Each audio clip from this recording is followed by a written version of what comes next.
democracy, we elect officials so we can sleep at night. So why are you up? All right, we are back. Our last segment with Eric Dubay, president of the International Flat Earth Research Society, joining us live on the line from his home in Thailand, or I should say via Skype, here on The Conspiracy Show. Now, people may remember, it's long gone now, but the Concorde, the superjet, and this was a phenomenal aircraft. This thing, its top cruising altitude was something like 60,000 feet. That's about 11 miles high. And, I mean, I've seen pictures taken from the Concorde. I'd like to know how you respond. I mean, when you see pictures taken from the Concorde, 11 miles up, you can clearly see the curvature of the Earth, Eric. Are those photos faked, or how do you respond to that? Well, the fact that you see the horizon out your window at 60,000 feet at eye level, as I said, already tells you that the horizon is flat. It couldn't possibly be curved and still be out your window at 60,000 feet because you're above it. No matter how big the ball is, they say it's 25,000 miles in circumference. Imagine it was 25 million miles in circumference. If you're 60,000 feet above it and you look straight out your window, you should be looking off into outer space, shouldn't you? But you won't. You'll be looking straight at the horizon. And if you see that the horizon warps a little bit, it's because of the curve in the window. There's a curve in every commercial airplane window. Or a wide-angle fisheye lens, like in the Red Bull dive. You'll notice they used, on the outside cameras for that Red Bull dive, Felix Baumgartner did, the outside cameras are fisheye lenses. And so the supposed curvature of the Earth starts right from the base of the Earth all the way up to 128,000 feet. The curve remains the same, because it's not the curve of the Earth, it's just the curve of the camera. So when you're seeing, and as I mentioned, there's amateur rockets and balloons that have been sent up over 20 miles, so much higher than the Concorde, and it's still completely flat all the way around and rises to eye level.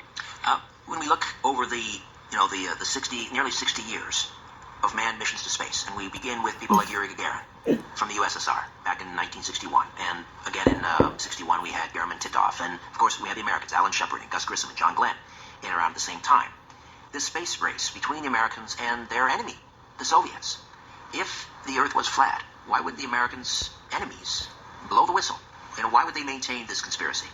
Well, first of all, Russia and America or any other statist nation are not enemies at the highest levels. They're all friends and they're all Freemasons, and usually members of other secretive organizations as well. So the idea that America and Russia are enemies is just like the idea that Macho Man Randy Savage and Hulk Hogan are enemies, but in reality we know that's fake. And the space programs all over the world are fake. The French program's fake, the Russian program's fake, NASA's fake, the new Japanese and Chinese programs are terribly fake. If you take a look at some of their images, they're much worse than the NASA ones. They're even easier to debunk than the NASA images. So these space programs are just a way to fleece the populations from their tax money. NASA's got hundreds of billions of dollars in their pockets to give us crap CGI photos and brainwash the whole world. So the fact that there's space agencies all over the world that are doing this now doesn't actually mean anything, because they're all part of the deception. Anyway, anyone selling you a spinning ball Earth is leading you up a creek without a paddle. Well, let's talk about the nature of the deception. What is the point of trying to brainwash the masses that we are living on a plate and not a planet? What purpose does that serve?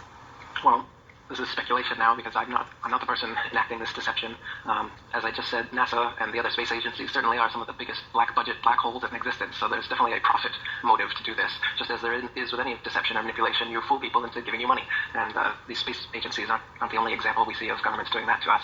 So they're definitely fooling us into giving them money. But beyond that, there's a spiritual nature to this deception, where they're materialists, and they're trying to come up with this whole cosmology, this whole Big Bang idea that can erase God from existence, erase intelligent design, and maintain that just physical matter, gravity, their God, causes a Big Bang sneeze, a creationary explosion, and all this stuff just coalesces together into this perfect Earth and, celestial bodies and everything that we see around us.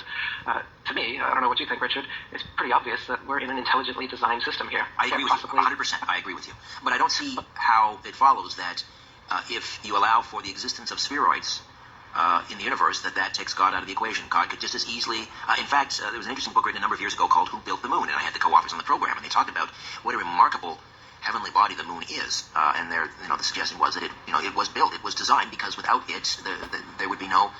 if the Earth or the moon and the Earth weren't exactly the distance that they are apart, there would not be intelligent life on Earth. So it's as if the moon was designed.